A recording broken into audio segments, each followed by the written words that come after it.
Hello, and it's very good to be in touch with everyone again on this Friday morning.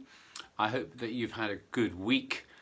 Certainly the weather seems to have been a lot better, doesn't it? We've managed to get out in the garden a little bit and do a little bit of work in the garden and get lots of exercise.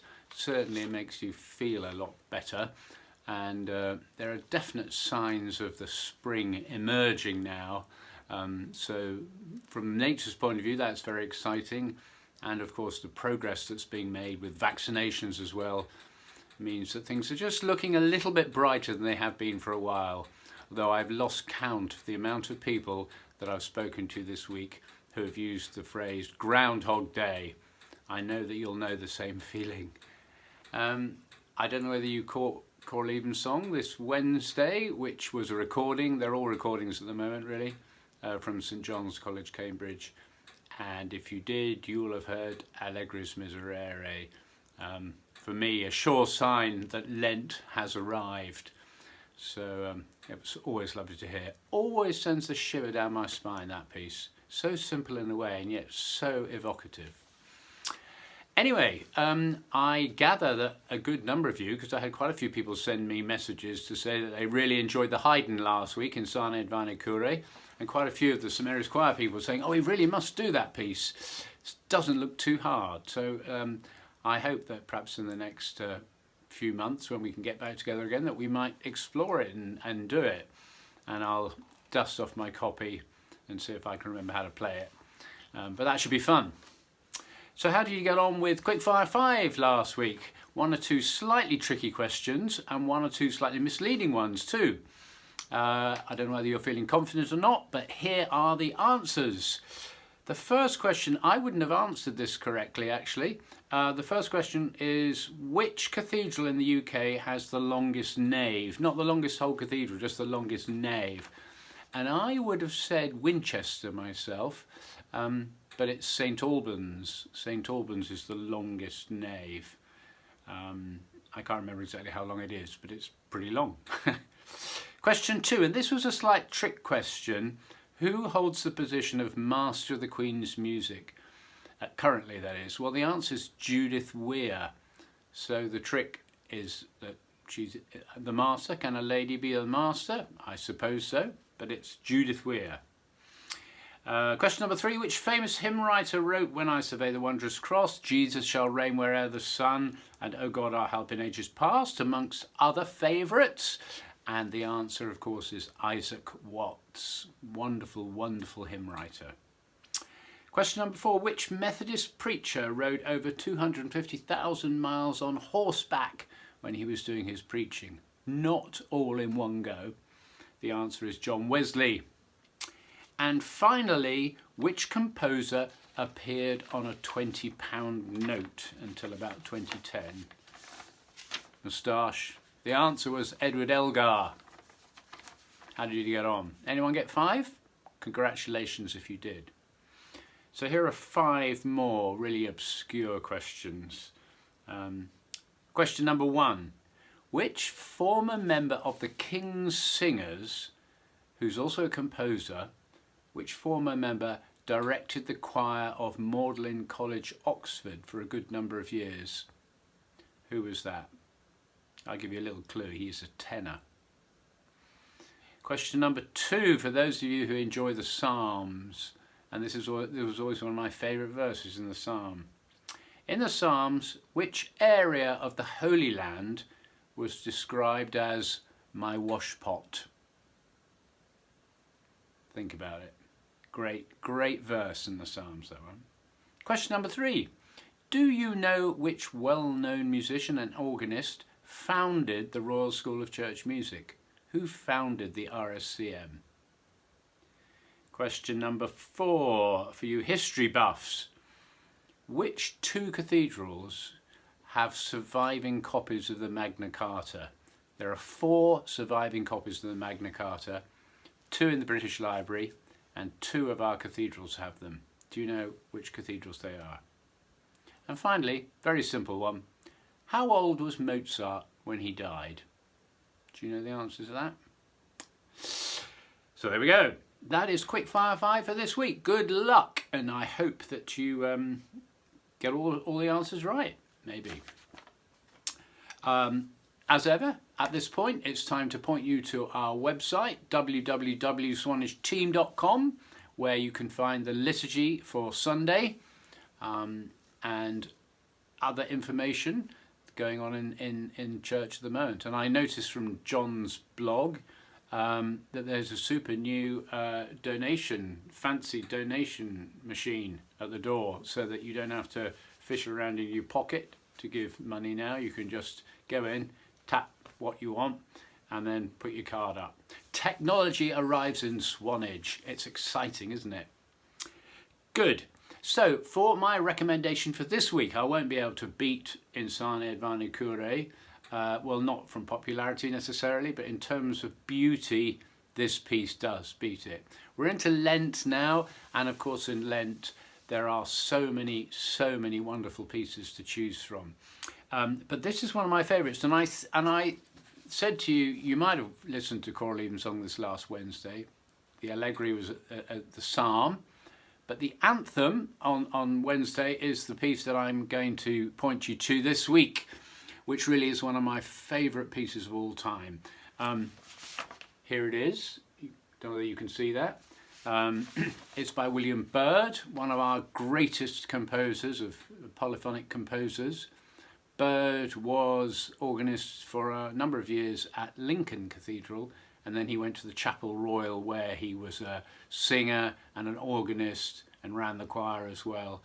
He composed so much music of such high quality, and one of the interesting things about him was that halfway through his life he transferred to Catholicism, and so he wrote a number of pieces in the vernacular, in English, and he also wrote a lot of music in Latin when he became a Catholic.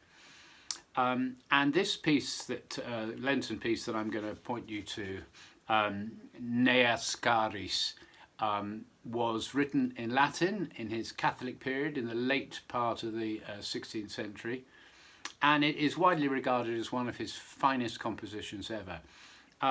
It takes an Old Testament text, be not wroth, very sore, O Lord, neither remember iniquity forever. And it's in two parts. The first section is just very beautiful, very quiet. It's quite low. The voices are quite low to start off with. And there's wonderful moments of polyphony, and also a few lovely moments of homophony, where it's just sort of chordal, but very, very effective. And then the second section of the piece, the first bit is very sort of dark in tone, but the second section of the piece, Civitas Sancti Tui, is particularly special and particularly amazing, really. You get this, it opens just very gently with a single line, and then you get imitation, and then it comes to a cadence, and then you get this remarkable section, Zion deserta facta est, which very, very quiet start, and then you have the repeat over and over again, this cry of Jerusalem, and it's sort of, it pictures the utter despondency of the captivity of the Lord's people in Babylon. It's just the most extraordinary, moving bit of writing. And what's really interesting is that you'd expect something with that sort of subject to be in the minor key, but it's not. It's in G major, and it's major all the time. But just the way that he cries Jerusalem, Jerusalem over and over again, it is quite remarkable. So my words can't really do justice to it. You just need to listen to it. So you can listen back on the BBC Choral Evensong website. Listen again. That's from St John's College, Cambridge. A stunning performance. But I point to you to a performance online as well that you can listen to. And I've given you the text as well. So I really hope that you enjoy it, and it gives you a little bit of inspiration during Lent. Certainly an absolute masterpiece. So as you can see, I'm sitting here at the piano now, but it'd be rude of me to just turn my back on you. So I'm just going to adjust the camera and we'll do a little bit of singing. Let's start today by just checking our posture again, just nice and straight, really relaxed all the time, shoulders down, ready to breathe. And let's just take a couple of deep breaths on our own. That's it, nice and relaxed. And again. Good, excellent. So let's start off today just with, let's go to ooh, just going ooh, 3, 4.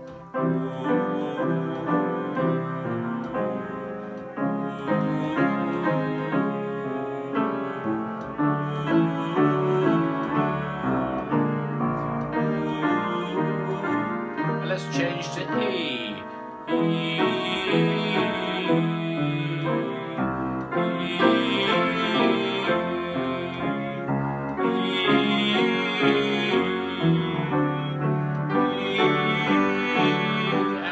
To R.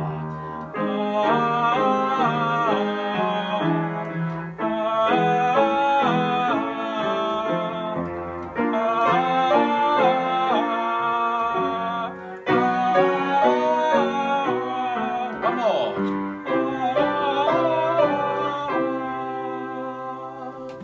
Good. Remember this one? Si, fa, si, fa, si. Okay, off we go. Si, fa, si, fa, si. Si, fa, si, fa, si. Si, fa, si, fa, si. Si, fa, si, fa, si. Si, fa, si, fa, si. Just make sure at the top of that little exercise, a nice bit of support on those top notes. Try that one again. Si, fa, si, fa, si. Si, fa, si, fa, si. Si, fa, si, fa, si. One more. Si, fa, si, fa, si. Excellent, jolly good. And just to finish, let's do our old favourites. A, R, E. 1, 2, 3.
Jolly good.